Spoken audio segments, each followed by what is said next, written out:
आज हम लोग विलयन के बारे में जानते हैं। विलयन होता क्या है? सॉल्यूशन टॉपिक जो आपका पॉलिटेक्निक पैरामेडिकल एंट्रेंस एग्ज़ाम के लिए बहुत ज़रूरी है। तो विलयन कहने का मतलब है कि विलयन एक प्रकार का मिश्रण है जो 2 या 2 से अधिक पदार्थों के मिलने से बना है ना? ये एक प्रकार का मिश्रण करने का मिलावटी है जो 2 या 2 से अधिक पदार्थ को मिलने से बनता है। यानी विलयन में एक पदार्थ जो है उसकी मात्रा कम तथा दूसरे पदार्थ की मात्रा अधिक होती है, अर्थात विलयन विलेय और विलायक का सम्मिलित रूप है ना? विलेय और विलायक मिलता है तो विलयन का निर्माण होता है। विलेय कहने का मतलब है कि वैसा पदार्थ जो किसी अन्य पदार्थ में घुलने पर क्या है? घुलने का कार्य करता है। यानी कि वैसा पदार्थ जो किसी अन्य पदार्थ में घुल गया, तो घुल गया जो विलेय कहलाता है। जैसे चीनी, नमक, ये सब क्या पानी में जैसे डालते हैं तो घुल जाता है। लेकिन विलायक कहने का मतलब है कि वैसा पदार्थ जो किसी दूसरे पदार्थ को अपने में घुला लेता है। जैसे पानी, जब पानी और चीनी को मिलाते हैं तो क्या अपने में घुला लेता है ना है, तो घुला लेता है उसको विलायक कहते हैं, घुल जाता है उसे विलेय। जैसे में एग्जाम्पल दिया गया है पानी और चीनी के विलयन में, पानी विलायक है और चीनी विलेय है। क्यों? क्योंकि पानी जो है चीनी को अपने अंदर क्या करता है? घुला लेता है, तो ये है विलायक। चलिए आगे चलते हैं, क्या है? तो विलयन का घोल, विलयन या घोल है जो कितना 2 रूप में हो गया, एक विलायक में और एक विलेय में, जैसा कि आपको दिखाया गया डायग्राम के अनुकूल। तो विलायक जो अधिक मात्रा में होता है और विलेय जो कम मात्रा में, यानी कि विलायक जो अपने अंदर घुला लेता है और विलेय जो घुल जाता है। तो विलायक के क्या एग्जाम्पल में पानी हो गया, अल्कोहल हो गया, ईथर हो गया, है ना? और विलेय चीनी हो गया, नमक हो गया, आयोडीन हो गया। चलिए आगे देखते हैं।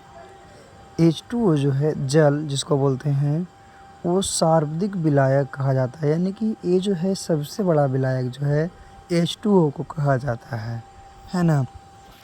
तो तापमान, टेम्परेचर की बात करते हैं तापमान की, तो तापमान के बढ़ने से जो तापमान है उसके बढ़ने से ठोस पदार्थ की विलेयता बढ़ जाती है, लेकिन गैसों की विलेयता क्या होती है? घट जाती है। अगर टेम्परेचर बढ़ेगा तो जितने भी ठोस पदार्थ होंगे उसकी विलेयता क्या हो जाएगी? बढ़ जाएगी, लेकिन गैसों की विलेयता क्या होती है? घट जाती है ना?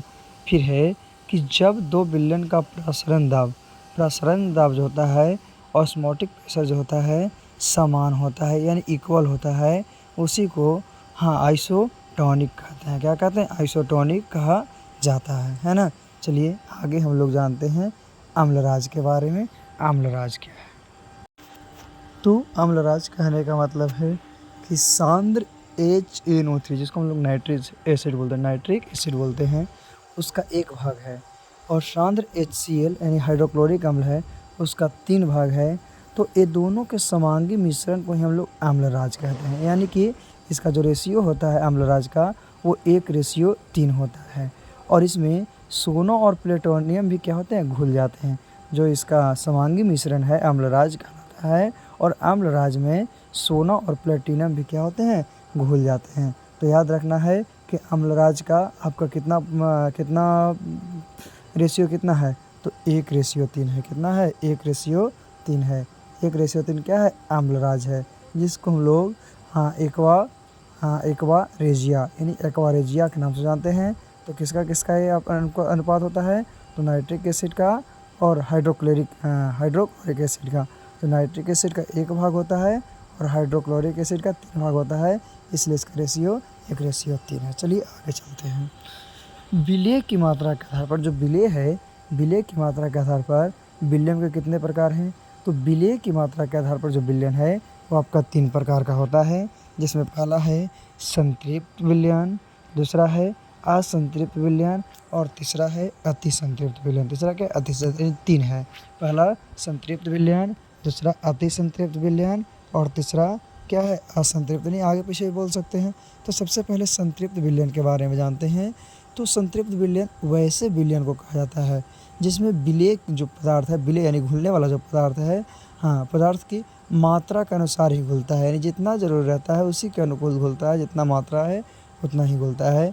तो उसी को हम लोग क्या कहते हैं? संतृप्त विलयन कहते हैं। क्या कहते हैं? संतृप्त विलयन। यानी कि संतृप्त विलयन में वैसे विलयन कहते हैं जिसमें विलेय पदार्थ की मात्रा आवश्यकता अनुसार क्या होती है? घुली होती है। उसी को लोग संतृप्त संतृप्त विलयन के नाम से जानते हैं। चलिए हम लोग असंतृप्त विलयन के बारे में जानते हैं। असंतृप्त विलयन क्या है और क्या नहीं है। तो असंतृप्त विलयन वैसे विलयन को कहा जाता है। कैसे? वैसे विलयन को जिसमें पदार्थ की मात्रा आवश्यकता से कम घुली होती है, यानी जितना चाहिए उतना नहीं घुला रहेगा तो असंतृप्त होगा, और जितना चाहिए उतना घुला रहेगा तो संतृप्त विलयन होगा, है ना। और अति संतृप्त की बात करते हैं तो अति संतृप्त क्या है? तो वैसा विलयन जिसमें विलेय की मात्रा आवश्यकता से बहुत अधिक घुली होती है, यानी जितना ज़रूरी है उससे बहुत ज़्यादा घुला हुआ रहेगा, एवं उससे अधिक उस तापमान पर नहीं घुलाया जा सकता, यानी कि उससे अधिक उस तापमान पर, टेम्परेचर पर उसको नहीं घुला सकते हैं। तो उस प्रकार के विलयन को हम लोग क्या कहते हैं? अति संतृप्त विलयन कहते हैं। क्या कहते हैं? अति संतृप्त विलयन कहते हैं। तो अभी हम लोग तीनों विलेय के आधार पर क्या है कि तीनों विलयन के बारे में जान चुके हैं। संतृप्त, असंतृप्त और अति संतृप्त, संतृप्त, असंतृप्त और अति संतृप्त। चलिए आगे हम लोग जानते हैं क्या है और क्या नहीं है। तो घुलने के आधार पर, किसके आधार पर? घुलने के आधार पर जो विलयन है वो दो प्रकार का होता है। कितने प्रकार के? दो प्रकार के। किसके आधार पर? तो घुलने के आधार पर, है ना। और जिसमें पहला है समांग विलयन और दूसरा है विसमांग विलयन। पहला समांग विलयन, दूसरा विसमांग। तो वैसा विलयन जिसमें विलेय पदार्थ एक दूसरे में 100% यानी कि 100% घुला हुआ रहेगा तो उसी को क्या कहेंगे? समांग विलयन। जैसे कि पानी और दूध का विलयन, तो पानी और दूध है जो कि एक दूसरे में पूरा मिल जाता है, या पानी और नमक है एक दूसरे में पूरा मिल जाता है, या पानी और चीनी है तो एक दूसरे में पूरा मिल जाएगा, यानी 100% अगर घुला हुआ है तो समांग विलयन, और 100% नहीं घुला हुआ है, 100% नहीं घुला हुआ है तो उसी को हम लोग कहते हैं विसमांग विलयन। जैसे में नदी का गंदा पानी, नदी का पानी गंदा जो पानी होता है पूरा एक दूसरे में नहीं घुलता है। फिर वायुमंडल में धूल कण भी है जो कि आपका पूरा का पूरा नहीं घुलता है। तो इस प्रकार के विलयन को हम लोग क्या कहते हैं? विसमांग विलयन। तो याद होना चाहिए कि जिसमें 100% कोई चीज़ घुल जाता है एकदम, यानी पूरा का पूरा, उसको समांग, और जिसमें 100% नहीं घुलता है उसको विसमांग। एग्जाम्पल भी हम लोग जो देख चुके हैं कि क्या है और क्या नहीं है, एग्जाम्पल, है ना। चलिए आगे हम लोग चलते हैं कि समांग विसमांग के आगे कि विसमांग विलयन कितने प्रकार के। तो विसमांग विलयन दो प्रकार के होते हैं, एक निलंबन और एक कोलाइड। एक निलंबन और एक कोलाइड।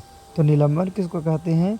तो वैसा विसमांग विलयन जिसमें विलेय के कण की त्रिज्या 10⁵ सेंटीमीटर से बड़ा होती है, यानी कि वैसा विलयन ना जेकरा में विलेय का कण जो होगा आपका उसका त्रिज्या 10⁻⁻5 सेंटीमीटर से क्या होगा?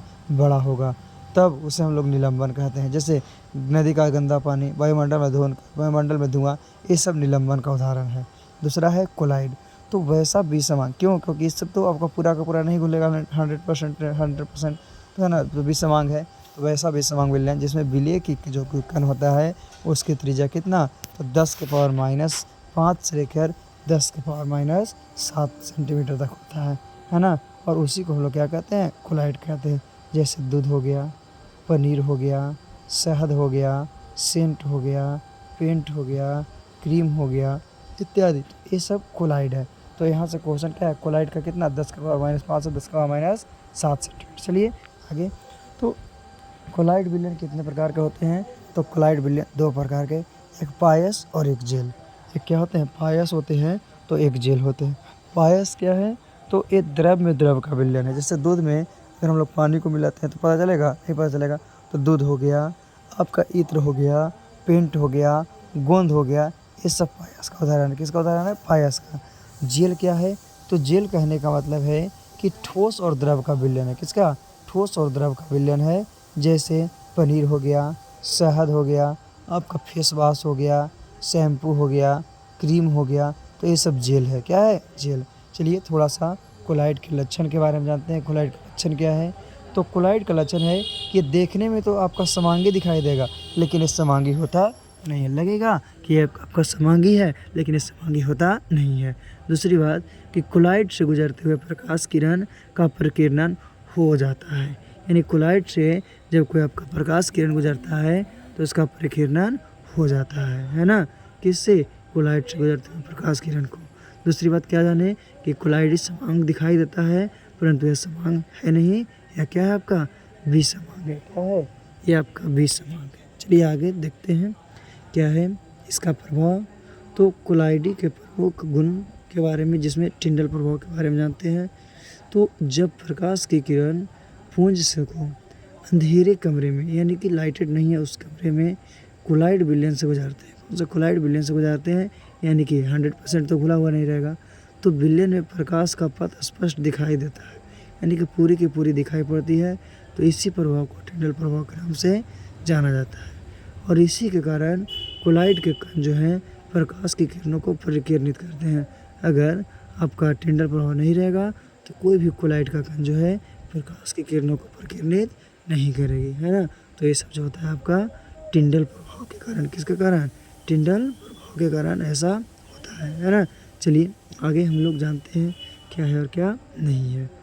तो सबसे पहले विलयन की क्षमता के आधार पर नॉर्मलता कहने का मतलब है कि किसी विलयन में घुले हुए विलय के ग्राम तुल्य की संख्या को नॉर्मलता कहते हैं, जिसे क्या है कि कैपिटल एन के द्वारा सूचित किया जाता है।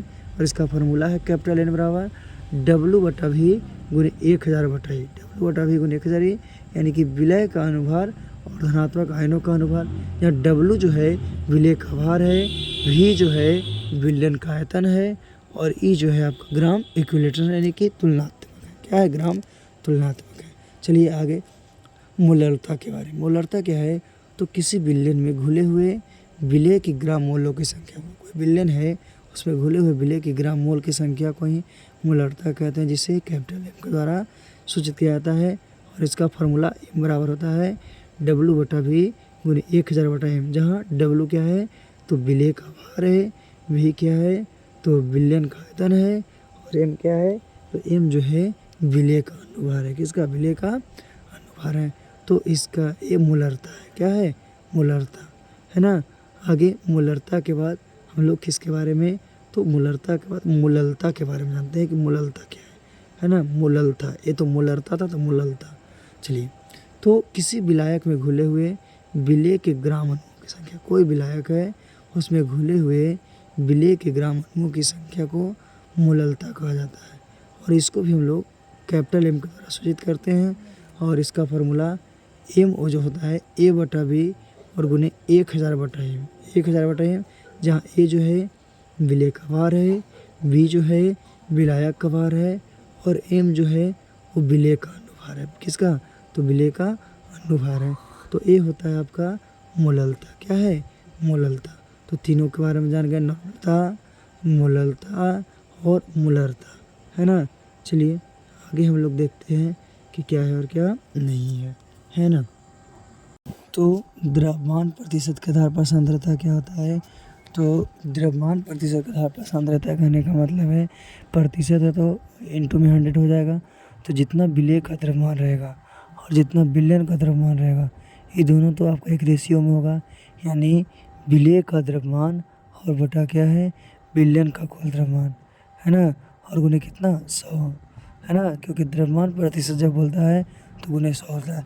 और विलयन कहने का मतलब इसी को दूसरी तरह से लिखता है तो क्या है, उसमें विलायक भी होगा और विलय भी होगा। क्या हो जाएगा, विलायक होगा और विलायक के साथ साथ क्या है आपका विलय भी हो जाएगा। तो ये द्रव्यमान में, अगर यही आयतन में रहता तो आयतन में क्या रहता है कि ऊपर में विलायक रहता है और नीचे में विलयन रहता है, और इंटू क्या रहता 100 रहता है, इंटू 100, है ना। तो ये जो है आपका इससे 1-2 क्वेश्चन आपका पूछा जाता है। चलिए आगे हम लोग चलते हैं क्या है और क्या नहीं है।